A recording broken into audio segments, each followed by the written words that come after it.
पीक विम्याची वाट बघणाऱ्या सर्व शेतकऱ्यांसाठी आनंदाची ब्रेकिंग न्यूज आता समोर आली आहे। ज्या शेतकऱ्यांना पीक विमा अजून पण मिळाला नाही त्यांची फायनल यादी कृषी विभागाकडून जाहीर झाली। उद्या सोमवारी 8 सप्टेंबर रोजी त्या ठिकाणी सकाळपासून हा पीक विमा शेतकऱ्यांच्या बँकेच्या खात्यामध्ये जमा होणार आहे। तुम्ही पाहू शकता पीक विमा फायनल यादी आता आल्या। 16 जिल्ह्यामध्ये हा लाभ त्या ठिकाणी आता उद्या मिळणार आहे। ज्या शेतकऱ्यांना अजून पण पीक विमा त्यांच्या बँकेच्या खात्यावरती मिळालेला नाही त्यांच्यासाठी सरकारच्या माध्यमातून फायनल यादी आता जाहीर करण्यात आली आहे। या फायनल यादीमध्ये ज्या शेतकऱ्यांना अजून पीक विमा मिळालेला नाही त्या शेतकऱ्यांची त्या जिल्ह्यांची लिस्ट या ठिकाणी सांगण्यात आल्या।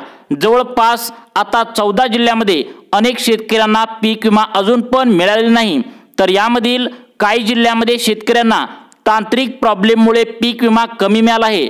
अशा सर्व शेतकऱ्यांच्या खात्यावरती उद्या सोमवार दिनांक 8 सप्टेंबर रोजी शेतकऱ्यांना त्यांचा राहिलेला सर्व पीक विमा त्यांच्या बँकेच्या खात्यावरती वितरण करणार असल्याचं आत्ताच कृषी मंत्री दत्तात्रय मामाभरणे यांनी पत्रकारांना बोलताना महत्त्वाची माहिती दिली आहे।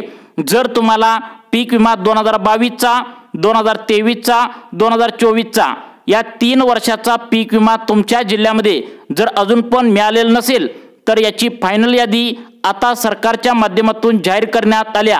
ही शेवटची यादी असणार आहे आणि ज्या शेतकऱ्यांना पीक विमा कमी मिळालाय तर त्या शेतकऱ्यांना या फायनल यादीमध्ये आता त्या ठिकाणी टाकण्यात आलेलं आहे। त्यामुळे जर तुम्हाला पीक विमा कमी मिळाला असेल किंवा अजून पीक विमा मिळालेला नसेल तर तुमच्यासाठी हा व्हिडिओ अत्यंत महत्त्वाचा आहे, कारण आता जवळपास फायनल यादी निश्चित करण्यात आल्या। यामध्ये 14 जिल्ह्यांचा समावेश आहे। तसेच कृषी विभागाच्या माध्यमातून महत्त्वाची अपडेट पीक विम्यासंदर्भात वाट बघणाऱ्या शेतकऱ्यांसाठी आली आहे। ज्या शेतकऱ्यांना पीक विमा त्या ठिकाणी आता मिळालाय परंतु कमी मिळालाय त्यांची जी काही तक्रार आहे तर ती जवळच्या कृषी विभागामध्ये जे सरकारी कृषी विभाग असतं तर प्रत्येक तालुक्याला कृषी विभाग असतं तर त्यामध्ये तक्रार करायला देखील या ठिकाणी सरकारच्या माध्यमातून सांगण्यात आलंय। एक अर्ज सुद्धा तुम्हाला आता भरून द्यावा लागणार आहे। तो अर्ज देखील आता आम्ही व्हिडिओच्या माध्यमातून तुम्हाला पुढे देणार आहे। आता बघा या ठिकाणी कोणकोणत्या जिल्ह्यामध्ये पीक विम्याचे वाटप होणार आहे हे सुद्धा तुम्हाला सांगण्यात आलंय, परंतु आता अनेक शेतकऱ्यांना पीक विमा या ठिकाणी आता मिळाला देखील नाही, तर त्या शेतकऱ्यांनी काय करायचं आहे नक्की बघा। गेल्या 1 महिन्यापासून पीक विमा येईल अशी वाट शेतकरी बघू लागले होते आणि वैतागून शेतकऱ्यांनी डायरेक्ट मुख्यमंत्री साहेबांना फोन केला होता। त्यांना सांगितलं की पीक विमा केंद्र सरकारने आपल्या राज्यातील या ठिकाणी सर्व शेतकऱ्यांना मंजूर तर करण्यात आलाय, परंतु अनेक शेतकऱ्यांना पीक विमा त्यांच्या बँकेच्या खात्यावरती मिळालेला नाही।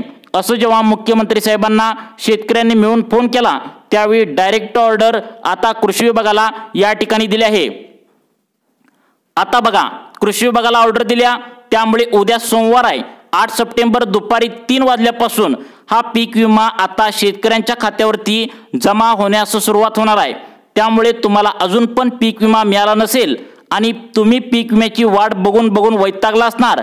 दररोज सोशल मीडियावर व्हिडिओ येत असतात, काही जण बोलतात आज पीक विमा येईल, काही जण बोलतात उद्या पीक विमा जमा होईल, वेगवेगळ्या तारखा सुद्धा अनेक जण देत असतात। परंतु आता ही नवीन अपडेट कृषी विभागाच्या माध्यमातून आल्या। त्यांनी स्पष्टपणे सांगितले सोमवारी पीक विम्याची फायनल यादी या ठिकाणी आता जाहीर करण्यात आलेली आहे। या पीक विम्याचा फायनल यादीमध्ये तुमचा जिल्हा नक्की असणार आहे, कारण तुमच्या जिल्ह्यामध्ये अजून पीक विमा या ठिकाणी मिळालाच नाही। त्यामुळे पीक विमा जर तुम्हाला मिळाला नसेल तर नेमकं तुम्हाला काय करायचं आहे हे पण तुम्हाला पुढे सांगणार आहे, कारण फायनल यादी आता सोमवार दिनांक 8 सप्टेंबर रोजी आता शेतकऱ्यांच्या खात्यावरती फायनल यादीतील ज्या शेतकऱ्यांना आता पात्र करण्यात आले त्यांना हा पीक विमा या ठिकाणी आता मिळणार आहे। आता काही शेतकरी तक्रार करत होते की आमच्या शेजारच्या शेतकऱ्यांना पीक विमा मिळाला परंतु आम्हाला अजून पीक विमा मिळाला नाही, आमच्या गावात पीक विमा मिळाला परंतु आमच्या खात्यावर पीक विम्याचे पैसे आलेच नाहीत। तर यावर कृषी विभागाच्या माध्यमातून शेतकऱ्यांना पीक विमा नेमकं मिळालेला नाही तर कोणत्या शेतकऱ्यांना वगळून हा पीक विमा या ठिकाणी वाटप करण्यात आलाय याची नवीन अपडेट नवीन जाहीर त्या ठिकाणी केल्या, ज्यामुळे जवळपास 4 प्रकारचे शेतकऱ्यांना यामधून आता बाहेर काढल्याचं त्यांनी सांगितलंय। त्यामुळेच तुम्हाला पीक विमा अजून आलेला नाही। आता बघा यामध्ये काय झालंय, मागच्या वेळी पीक विमा राज्य सरकारच्या माध्यमातून जवळपास 2 महिन्यांच्या पाठीमागे वाटलेला होता। त्यावेळी तुम्हाला आठवतंय का बघा, 1 रुपयामध्ये पीक विमा शेतकऱ्यांना मिळाला, तर त्यामध्ये घोटाळा झाला होता। 1 रुपयामध्ये पीक विमा बंद पडण्याच्या मार्गावर होती। त्यामुळे केंद्र सरकारने पीक विमा मंजूर करून आता शेतकऱ्यांना त्या ठिकाणी चौकशी करूनच पीक विमा शेतकऱ्यांच्या खात्यामध्ये सोडलाय। यामध्ये जवळपास 2022 ते बघा 2022 या 3 वर्षाच्या कालखंडात, म्हणजे 22 ते 2024 3 वर्षाच्या कालखंडामध्ये ज्या शेतकऱ्यांनी चुकीच्या मार्गाने आतापर्यंत पीक विमा घेतलाय किंवा भरलेला आहे, अशा शेतकऱ्यांना यामधून आता वगळण्यात आलंय। आणि त्यामुळेच पीक विम्याची वाट बघणाऱ्या अनेक शेतकऱ्यांना हा पीक विमा आतापर्यंत मिळालेला नव्हता।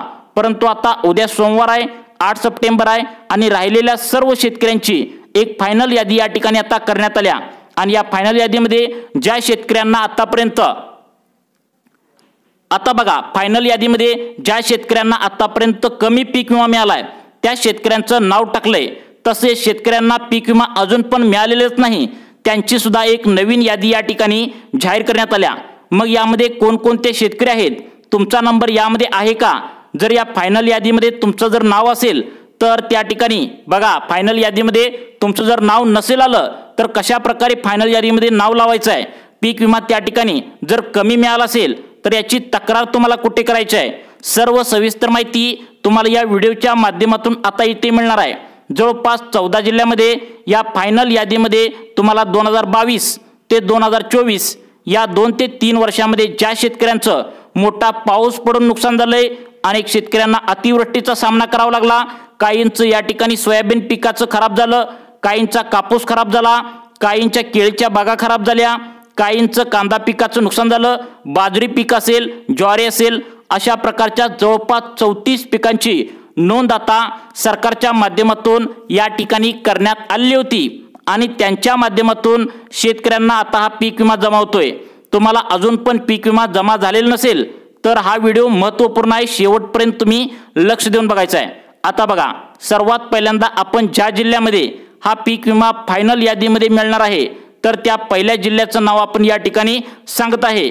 बघा, तुमचा जर जिल्हा यामध्ये असेल तर तुम्हाला फायनल यादीमध्ये तुमचं नाव नक्की असणार आहे। पीक विमा तुम्हाला जर अजून मिळालाच नसेल तर तुम्ही आता या ठिकाणी 2 मिनिटे लक्ष देऊन बघायचं आहे। पहिला जिल्हा सांगण्यात आलाय तो म्हणजे यवतमाळ जिल्हा। आता लक्ष देऊन बघायचं आहे, तुमचा जिल्हा यामध्ये असणार आहे यवतमाळ जिल्हा। हा जिल्हा शेतकऱ्यांचा जिल्हा आहे। या जिल्ह्यामध्ये मागील 15 दिवसांच्या पावसामध्ये खूप मोठं नुकसान झालंय, त्यामुळे शेतकरी वर्ग चिंतेमध्ये दिसत आहे। त्यातच पीक विमा शेतकऱ्यांच्या खात्यामध्ये मिळाला नव्हता, त्यामुळे शेतकरी आतुरतेने पीक विम्याची वाट बघत होते। त्यांच्या खात्यावरती आता यवतमाळ जिल्ह्यामध्ये पीक विमा तातडीने जमा करण्याचे आदेश या ठिकाणी कृषी विभागाच्या माध्यमातून देण्यात आलेत। त्यामुळे या जिल्ह्यातील जर तुम्ही शेतकरी असाल तर तुम्ही बिनधास्त राहायचं आहे। तुमच्या खात्यावरती 2022 ते 2024 या 3 वर्षामध्ये जर तुमचं नुकसान झालं असेल शेती पिकाचं तर तुम्हाला पीक विमा या ठिकाणी मंजूर करण्यात आला आहे। त्यानंतर आता सगळ्यात महत्त्वाचं म्हणजे 2 नंबरचा जिल्हा सांगण्यात आला आहे, तुम्हाला त्या ठिकाणी सांगणारच आहे। तसेच जर तुम्हाला पीक विमा अजून मिळालाच नसेल तर तुम्हाला कुठे तक्रार करायची आहे, कृषी विभागाला कोणत्या प्रकारचा अर्ज भरायचा आहे, जर पीक विमा कमी जर मिळाला असेल तरी सुद्धा तुम्ही आता व्हिडिओ पूर्ण बघायचा आहे। ते तुम्हाला तक्रार कशी करायची कमी पीक विमा मिळालेल्या शेतकऱ्यांनी ते पण सांगणार आहे, आणि जास्त पीक विमा त्या ठिकाणी सरकारकडून कशा पद्धतीने मिळवायचा आहे लगेच पहा। आता बघा, तुम्हाला कमी पीक विमा मिळाला असेल तर जास्त पीक विमा कसा त्या ठिकाणी सरकारकडून मिळवायचा आहे, जास्त फायदा कसा करून घ्यायचा आहे हे सुद्धा तुम्हाला समजणार आहे। त्यामुळे सर्वांनी 2 मिनिटे व्हिडिओमध्ये बनून राहा। आता बघा, 2 नंबरचा जिल्हा यामध्ये सांगण्यात आलाय, ज्या जिल्ह्यामध्ये शेतकरी आतुरतेने वाट बघून थकले आहेत तरी पण त्यांना पीक विमा अजून पण मिळाला नाही, तर त्या जिल्ह्याचं नाव आहे छत्रपती संभाजीनगर। या जिल्ह्यामध्ये पीक विमा अजून शेतकऱ्यांना या ठिकाणी मिळालेलंच नाही। तुम्हाला जर पीक विमा मिळाला नसेल तर या फायनल यादीमध्ये तुम्हाला हा पीक विमा सर्व शेतकऱ्यांना मंजूर करण्यात आलाय। परंतु या जिल्ह्यामध्ये जर तुम्हाला पीक विमा कमी मिळाला असेल तर तुम्ही आता इथे काळजीपूर्वक लक्ष देऊन बघायचं आहे। तुम्हाला आता पीक विमा मिळवण्यासाठी जास्त काय करावं लागणार आहे, कोणता अर्ज त्या ठिकाणी सरकारला भरून द्यायचा आहे ते सुद्धा तुम्हाला व्हिडिओच्या पुढे सांगणार आहे। त्यानंतर आता 3 नंबरचा जिल्हा सांगण्यात आलाय नाशिक जिल्हा। या नाशिक जिल्ह्यामध्ये जे शेतकरी राहतात त्यांना पीक विमा फायनल यादी आता या ठिकाणी जाहीर करण्यात आल्या। या फायनल यादीमध्ये नक्कीच तुमचा नंबर या ठिकाणी आता पुढे लागणार आहे। त्यामुळे तुमच्यासाठी एक आनंदाची बातमी या ठिकाणी म्हणावी लागेल। त्यानंतरचा 4 नंबरचा जिल्हा आहे तो म्हणजे नागपूर जिल्हा। या नागपूर जिल्ह्यातील खूप सारे शेतकऱ्यांनी आतापर्यंत पीक विमा आज येईल उद्या येईल अशी वाट बघत होते। अखेर फायनल यादी आता मंजूर झाली आहे। यामध्ये सर्व शेतकऱ्यांची नावे आता असणार आहेत। तसेच तुम्हाला जर पीक विमा या जिल्ह्यामध्ये जर कमी या ठिकाणी मिळाला असेल तर तुम्हाला काय करावे लागणार आहे ते सुद्धा 2 मिनिटांच्या आतमध्ये पुढे सांगणार आहे। त्यानंतर 5 नंबरचा जिल्हा सांगण्यात आला आहे तो म्हणजे रायगड जिल्हा। त्या लगतचा अजून एक जिल्हा आहे 6 नंबरचा रत्नागिरी जिल्हा आणि त्या लगतचा पुढचा जिल्हा आहे 7 नंबरचा सिंधुदुर्ग जिल्हा। या 3 जिल्ह्यामध्ये 2022 असेल 2023 असेल आणि 2024 असेल या 3 वर्षांमध्ये शेती पिकांचं भरपूर नुकसान झालं होतं। त्यांना हा पीक विमा या ठिकाणी आता मंजूर करण्यात आला आहे। आता बघा जर तुम्हाला पीक विमा अजून पण मिळाला नसेल किंवा पीक विमा तुम्हाला कमी मिळाला असेल तर नेमकं तुम्हाला काय करावं लागणार आहे हे सुद्धा तुम्हाला व्हिडिओच्या माध्यमातून पुढे समजणार आहे। त्यानंतर आता 8 नंबरचा जिल्हा यामध्ये सांगण्यात आला आहे ते म्हणजे कोल्हापूर जिल्हा। आता यामध्ये जवळपास बघा 1,80,000 शेतकरी पीक विमा योजनेसाठी पात्र या ठिकाणी ठरलेले होते, परंतु पीक विमा या ठिकाणी शेतकऱ्यांना कमी मिळालेला आहे असं समजतंय। त्यामुळे तुम्हाला सुद्धा हा पीक विमा या ठिकाणी सोडला जाणार आहे।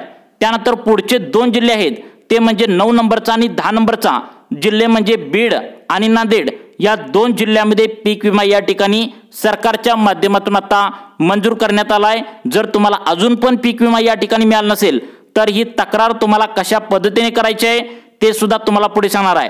त्यानंतर बुलढाणा आणि जालना, परभणी, उस्मानाबाद, अकोला, नंदुरबार या जिल्ह्यांचा देखील यामध्ये समावेश करण्यात आला आहे। जर तुम्हाला पीक विमा आता त्या ठिकाणी मिळाला असेल तर तुम्ही त्या ठिकाणी आता बघा, जर तुम्हाला पीक विमा कमी मिळाला असेल तर तुम्ही आता लक्ष देऊन बघायचं आहे। तुमच्या तालुक्याच्या ठिकाणी तुम्हाला कशी तक्रार करायची आहे बघा। तुमच्या तालुक्याच्या ठिकाणी सरकारने नेमलेले कृषी विभाग असतो, त्या कृषी विभागामध्ये तुम्हाला जायचं आहे। त्या ठिकाणी स्पष्टपणे तुम्ही त्यांना सांगायचं आहे कृषी अधिकाऱ्यांना, आम्हाला केंद्र सरकारने पीक विमा 2022चा, 2023चा, 2024चा 3 वर्षाचा पीक विमा सोडलेला आहे। तशा प्रकारची बातमी देखील आता समोर आली आहे। तुम्ही अजून पण पीक विमा का सोडला नाही, आमचं काय चुकलंय का, आमचं जर काही चुकी झाली असेल किंवा अर्ज चुकीचा भरला असेल तर तो आम्हाला कसा भरायचा आहे ते सांगा। त्या ठिकाणी तुम्हाला सर्व काही मदत या ठिकाणी दिली जाणार आहे आणि त्याच्या माध्यमातून तुम्हाला जर का तुमचं काय चुकलं असेल किंवा कमी पीक विमा मिळाला असेल, काही तांत्रिक प्रॉब्लेम असेल तर ते सुद्धा तुम्हाला त्या ठिकाणी व्यवस्थित दिलं जाणार आहे। प्रत्येक तालुक्याला सरकारने कृषी विभाग त्या ठिकाणी नेमलेलं असतं, तुम्हाला त्या ठिकाणी माहिती नसतं, परंतु या ठिकाणी तुम्हाला तक्रार करून प्रत्येक योजनेची माहिती त्या ठिकाणी तुम्ही देऊ शकता व तुम्हाला जो लाभ मिळाला नाही तर त्या ठिकाणी तुम्ही लाभ सुद्धा मिळू शकता। तुम्हाला अशाच प्रकारचे व्हिडिओ पाहण्यासाठी आपल्या लाईफ चेंज मोटिवेशन या चॅनलला आत्ता सबस्क्राइब करा। धन्यवाद।